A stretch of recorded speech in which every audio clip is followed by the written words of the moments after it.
بسم اللہ الرحمن الرحیم قال النبی صلی اللہ علیہ وسلم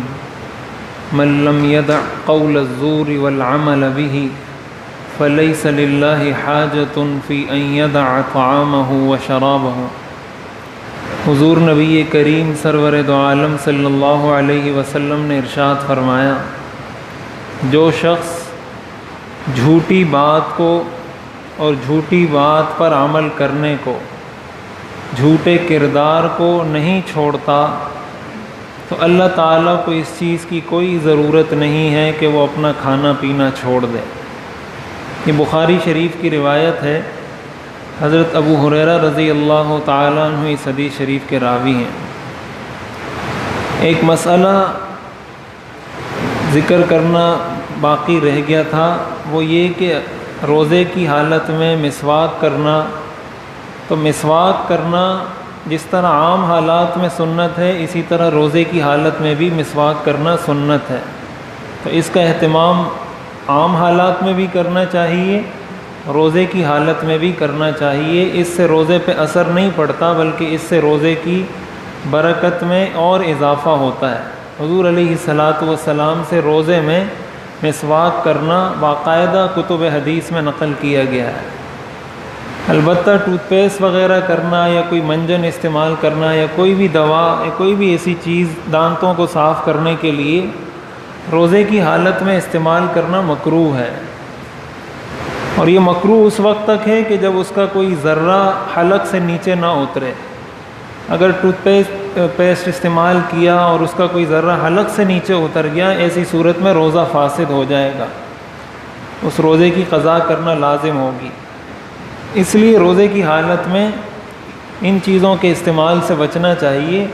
آدمی افطاری کے بعد کر لے، سحری کے وقت کر لے، لیکن روزے جب دن کا وقت ہو، روزے کا وقت ہو، اس وقت اس چیز سے بچنا چاہیے۔ یہ جو حدیث شریف میں نے پڑھی، یہ بخاری شریف کی روایت ہے۔ اس میں حضور علیہ الصلاۃ والسلام نے روزہ داروں کو ایک خاص نصیحت کی ہے، اور وہ نصیحت بھی زجر کے انداز میں کی ہے، ڈانٹنے کے انداز میں کی ہے کہ اگر کوئی شخص روزہ رکھتا ہے لیکن جھوٹی بات کو، قول الزور عربی میں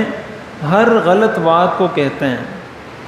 چاہے وہ جھوٹی بات ہو، وہ کوئی غیبت ہو، وہ کسی پر تہمت لگانا ہو، وہ کسی کے بارے میں نازیبا تبصرے اور کمنٹس کرنا ہو، اپنی زبان کا غلط استعمال، یہ اس کا مطلب ہے۔ اب زبان کا استعمال غلط کسی بھی طریقے سے ہو، تو آپ نے فرمایا کہ اگر کوئی شخص اس چیز کو نہیں چھوڑتا تو اللہ کو کوئی ضرورت نہیں کہ وہ اپنا کھانا پینا چھوڑے۔ تو کہنے کا مقصد یہ ہے کہ روزے کی برکت اور روزے کا اصل نور اور روح اس شخص کو نصیب نہیں ہو سکتا جو اپنی زبان کو کنٹرول میں نہ رکھے۔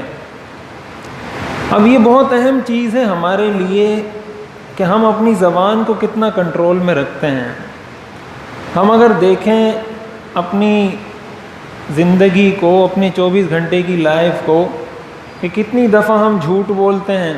ابھی بھی جب کاروبار ہوتا ہے، رمضان کے اندر بھی دکاندار جھوٹ بولتے ہیں، بکثرت بولتے ہیں۔ ایک چیز سستی خریدی ہے تو وہ قسم کھا کے بھی بول دیتے ہیں کہ بھائی میں نے اتنے کی نہیں خریدی۔ بازاروں کے اندر اس کے علاوہ غیبت کرنا، کہ جہاں دو آدمی مل کے بیٹھے تو کسی تیسرے کی غیبت شروع کر دی، یہ بھی قول الزور کے اندر آتا ہے۔ اسی طرح تہمت لگانا، یہ ہمارے ہاں کتنا عام ہو چکا ہے، کسی پر تہمت لگانا، خصوصاً جو ہمارے کسی بھی سیاسی پارٹی سے تعلق رکھنے والے لوگ ہوتے ہیں، تو وہ تو یہ سمجھتے ہیں کہ ہمارے مخالف سیاسی رہنما کا خون بھی ہمارے لیے حلال ہے۔ لوگ طعنہ دیتے ہیں علماء کو کہ علماء نے فرقوں میں تقسیم کیا ہے، سیاستدانوں نے علماء سے زیادہ امت کو فرقوں میں تقسیم کیا ہے۔ جس طریقے سے فحش گوئی کی جاتی ہے، گالیاں دی جاتی ہیں اپنے سیاسی مخالف کو، جس طریقے سے اس پر تہمت لگائی جاتی ہے، وہ کوئی بھی سیاسی پارٹی ہو، جب آپ کو اتنا تو پتہ ہے کہ وہ انسان ہے، وہ مسلمان ہے، تو اس پر آپ کیسے کوئی تہمت لگا سکتے ہیں؟ یا آپ کو کس نے اجازت دی ہے کہ آپ اس کو گالی دیں؟ اس پر تہمت لگائیں، اس کی غیبت کریں،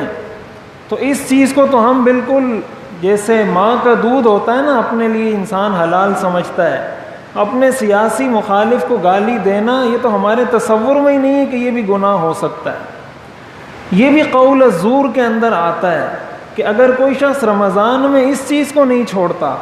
اور جیسے میں نے پہلے بھی عرض کیا کہ یہ رمضان میں چھوڑوانے کا مقصد یہ ہے کہ ہمیشہ چھوڑ دے آدمی۔ رمضان میں بھوکا پیاسا رکھنے کا بنیادی مقصد یہ ہے کہ حلال چیزوں سے تمہیں روکا جا رہا ہے، کھانے پینے سے روکا جا رہا ہے، تو حرام چیزوں سے تمہیں بطریق اولا رکنا چاہیے۔ یہ اسی چیز کی تربیت دینا مقصود ہے کہ رمضان میں انسان زبان کو کنٹرول کر لے، پھر رمضان کے بعد اسی تربیت پر چلتا رہے کہ اللہ نے 1 مہینہ میری تربیت کی ہے کہ میں نے زبان کو کنٹرول میں رکھنا تھا، لہٰذا ابھی بھی میری زبان کنٹرول میں ہونی چاہیے۔ تو ایک تو ہمارے سامنے یہ چیز ہونی چاہیے، اور اس کا بہترین طریقہ یہ ہے کہ انسان کوئی چیک لسٹ بنائے اپنے لیے، اس میں لکھ لے جھوٹ، غیبت، تہمت، گالم گلوچ، کسی کو ناجائز بات کرنا، کسی کے خلاف نازیبا زبان استعمال کرنا، یہ لکھے، اور پھر رات کو سونے سے پہلے ذرا اس چیک لسٹ کو دیکھیں کہ میں نے کتنی دفعہ صبح سے اب تک جھوٹ بولا ہے، کتنی دفعہ صبح سے اب تک غیبت کی ہے، کتنی دفعہ کسی کو گالی دی ہے، یہ ساری چیزیں چیک کرے، اور پھر اس کو چیک کرتا رہے 1 دن 2 دن 3 دن، پورا رمضان اس طریقے سے کرے، تو اس کو محسوس ہوگا کہ آیا میری زندگی میں کوئی تبدیلی آ رہی ہے یا نہیں آ رہی۔ تو یہ رمضان کے روزوں کا بہت اہم درس ہے۔ اور دوسرے نمبر پر آپ نے فرمایا والعمل بہ، کہ جھوٹے کردار کو، جھوٹے کردار کا مطلب یہ ہے کہ انسان جو ہے اس کو وہی دکھنا چاہیے۔ یعنی اگر کوئی شخص، جیسے علماء نے لکھا ہے، حدیث شریف میں آتا ہے کہ کوئی شخص نیک نہیں ہے، اور یہ بات میں پہلے بھی عرض کر چکا ہوں، کوئی شخص نیک نہیں ہے لیکن وہ اپنے آپ کو اس طریقے سے شو کرتا ہے، ایسا لباس پہنتا ہے، ایسی وضع قطع اختیار کرتا ہے جان بوجھ کے اس نیت سے کہ لوگ سمجھیں کہ یہ بڑا نیک آدمی ہے، یہ بڑا متقی آدمی ہے، پرانے پھٹے کپڑے پہنے ہوئے لوگ کہیں گے یہ بڑا سادہ آدمی ہے۔ اب یہ جھوٹا کردار ہے، ایک جھوٹی بات ہوتی ہے، ایک جھوٹا کردار ہوتا ہے، یہ جھوٹا کردار ہے،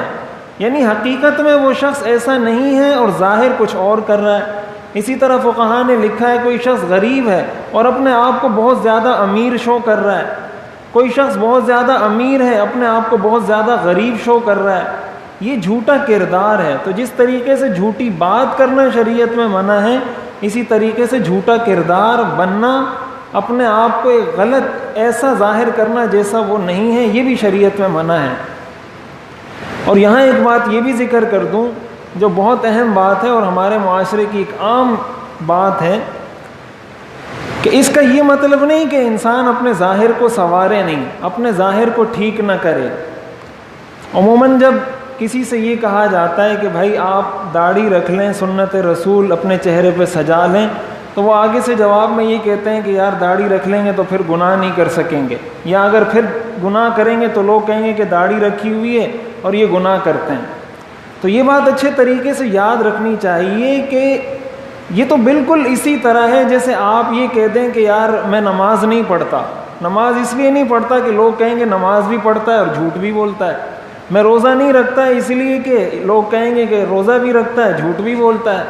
میں حج نہیں کرتا اس لیے کہ لوگ کہیں گے حج بھی کرتا ہے جھوٹ بھی بولتا ہے۔ تو شریعت نے یہ جو حکم دیا ہے کہ اللہ کو ایسے روزے کی ضرورت نہیں، اس کا مطلب یہ نہیں کہ یہ روزہ چھوڑ دے، اس کا مطلب یہ کہ یہ گناہ چھوڑ دے، یہ جھوٹ بولنا چھوڑ دے، یہ اس کا مطلب ہوتا ہے۔ تو جب شریعت نے یہ حکم دیا کہ بھائی یہ کام کرو، اس کا مطلب یہ اچھا کام کرو، اس کا مطلب یہ ہوا کہ یہ غلط کام اس کے ساتھ نہ کرو، لیکن یہ مطلب اس کا نکال لینا کہ اب میں یہ اچھا کام بھی نہیں کروں گا، تو یہ اپنے دل کو تسلی دینے والی بات ہے۔ ایک انسان اگر غلط کام کرتا ہے، اس کو اگر یہ احساس ہو کہ بھائی یہ ایک غلط کام ہے، تو یہ ندامت ہی کافی ہے انسان کے لیے، یہ ندامت ہی کسی نہ کسی وقت انسان کے کام آ جاتی ہے۔ لیکن جب اس پر ندامت بھی نہ ہو بلکہ اس کے لیے جواز پیش کیا جائے کہ نہیں میں تو بہت اچھا کام کر رہا ہوں اور میری یہ بات تو بالکل معقول ہے، یہ وہ چیز ہوتی ہے جس سے انسان کو توبہ کی توفیق نہیں ہوتی۔ اور وہ اسی طرح اپنی زندگی ساری گزار دیتا ہے۔ تو یہ چیز بھی سامنے رکھنی چاہیے کہ یہ روزے کا بہت اہم درس ہے کہ انسان جھوٹی بات سے اپنے آپ کو بچائے، جھوٹے کردار سے اپنے آپ کو بچائے، اپنا محاسبہ کرتا رہے۔ اسی لیے کہا جاتا ہے کہ یہ رمضان یہ تربیت کا مہینہ ہے، اس میں جس کی تربیت ہو جائے، مجدد الفسانی رحمۃ اللہ علیہ نے لکھا ہے کہ جس کا رمضان اچھا گزر جائے اس کا پورا سال اچھا گزرتا ہے۔ اور اچھے گزرنے سے مطلب یہ ہے کہ شریعت کے مطابق اپنی زندگی کو اگر کوئی بنا لیتا ہے رمضان میں تو اللہ تعالیٰ بعد میں بھی توفیق دیتے رہتے ہیں۔ تو اس لیے اپنے بچوں کو بھی اس چیز کی تربیت دینی چاہیے، خود بھی اس پر عمل کرنے کی کوشش کرنی چاہیے۔ ذرا سی ہمت کریں گے، اپنے آپ کو تھوڑا سا متوجہ کریں گے، ذہن کو حاضر کریں گے، اپنا محاسبہ کریں گے تو پتہ چل جائے گا کہاں کہاں میرے میں کیا کیا خامی ہے، تو آہستہ آہستہ کر کے وہ خامیاں دور ہوتی چلی جائیں گی۔ اللہ تعالی ہمیں سمجھنے اور عمل کرنے کی توفیق عطا فرمائے۔